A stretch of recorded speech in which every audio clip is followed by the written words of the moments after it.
Hey guys, welcome to this episode of Genebox. My name is Junko as usual, and if you're new to the channel, please subscribe, like, and then share with your family and anybody else in your network. Africa, as we know it, has been home for several kingdoms and empires that have rise to its peak in times when civilization was lost to certain parts of the world, and of course, survived through the dark times of slavery. Kingdoms and empires are bound to collapse when rulers of a particular state within them aspire to become kings or emperors, right? This has been the fate of majority of the empires and kingdoms Africa has ever produced. Ever since the destruction of the famous empires that we know about, such as the Ghana Empire to the Mali Empire to the Sangay Empire, there hasn't been any effort between the or among the kingdoms of Africa to try and create any empire ever again due to the presence of Europeans in the African continent. While all corners of Africa are recovering or have recovered from invasions from um, enemies within and enemies without, West Africa wasn't an exception, right? But in this session, we're going to be focusing on um, a specific group of people called the Asantes. Yeah, so, guys, this particular topic or history of the Asantes is it's a very broad and long history, right? But I've taken my time to jot everything down so that I'll be able to to explain it faster and quicker, and of course with so much information as possible. Yeah, so bear with me that I will be reading from my notes here. Yeah, so in order not to waste your time, let's just get through the notes. Yeah. So first of all, the word Asante was codified in the early 18th century, right? And the meaning of Asante simply means due to war, or due to war we came together, right? And with using the meaning of the word, you could basically tell that these are different group of people that came together for a particular goal or purpose, right? Yeah. So to go further, in the dawn of the 1700s, the Akan state, which sets the motion of the formation of Asante, were subject to a kingdom called Denkyira, right? The ruler of Denkyira, who was Ntim Jakari, was the illegitimate son of Osei Tutu I, who would later emerge to be the Asante Emperor, right? Uh, illegitimate son because Osei Tutu I impregnated the sister of the previous king of the Denkyira, who by customs and tradition is a designate to the potential mother of a possible heir to the throne of Denkyira. Of course, without marrying her.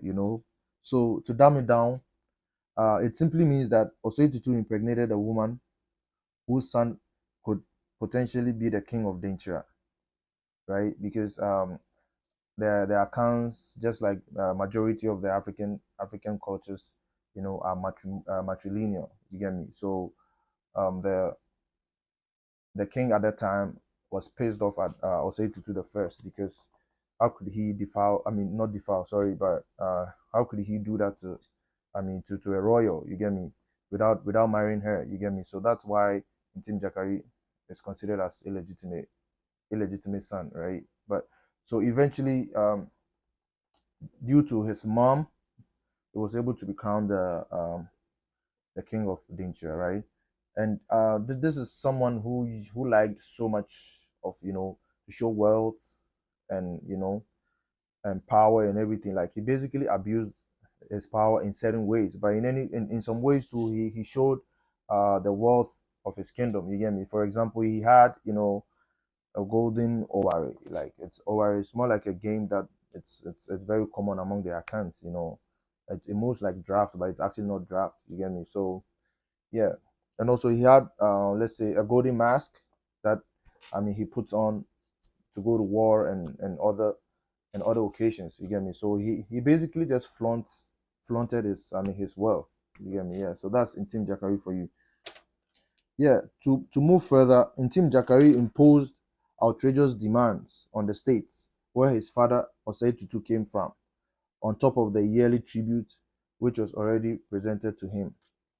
You understand? So basically, every year, uh, the state where Osei Tutu came from was assigned to present some tributes to the kingdom of Denkyira. And on top of that, uh, Tim Jakari decided that he wanted to increase it, and also he asked them. I think there's this there's a history that talks about them. I mean, submitting their first wives, to to the Denkyira, which is kind of sounds outrageous to the state where Otunfo came from, or Osetutu came from, right? So, in other words, unacceptable. You understand? So, when the messengers came to deliver the message, they had to kill the messengers and then cut the messengers' hands and send it to Intim Jakari. Like, so when Intim Jakari saw, I mean, the hands of his messengers in like a calabash or whatever that was presented to him, he got pissed and was like, "Yo, so this this small group of people want to. I mean, I've declared war on me. Then I'm gonna show them, right?" So in Team Jakari didn't know that the Asantes have already done their homeworks and already before they even moved to do that, they've already organized themselves with other states to be powerful enough army wise to be able to fight the dangerous, right? Long story short, in Team Jakari was defeated, and the Asantes won the battle.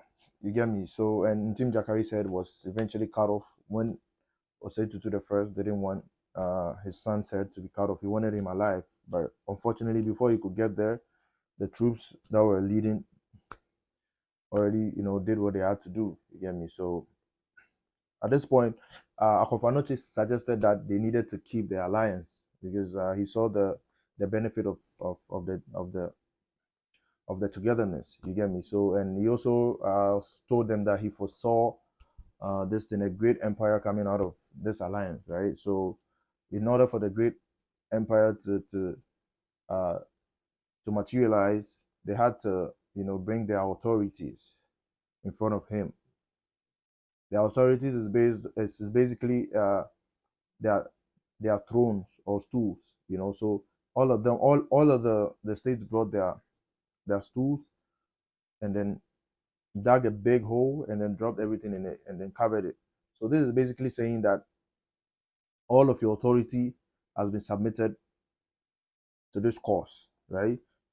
And Akonvanoche proposed that he was gonna summon a golden school from the skies, and among all the leaders of the states that participated in the war, uh, whoever that whoever that the stool fall in front of or lands in front of is gonna be the leader of the Asantes or the newly created Asante Empire, right? So Akonfanoche went ahead to summon the golden stool, as the story say, and then the golden stool landed at the feet of Oseti to the first, and that marked the beginning of Oseti to being the first Asante Emperor. You understand?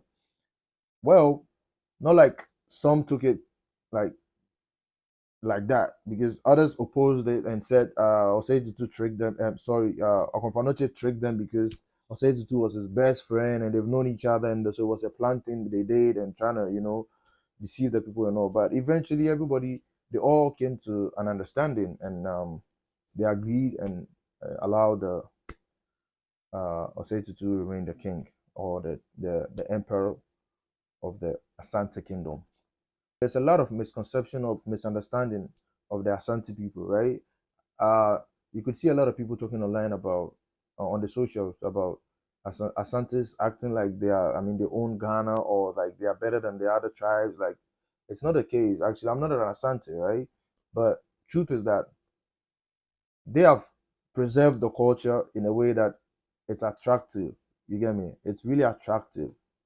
They preserve the culture of Africa. Like, if not for anything, for the sake of the fact that we are all Africans, we need to support this culture. You understand?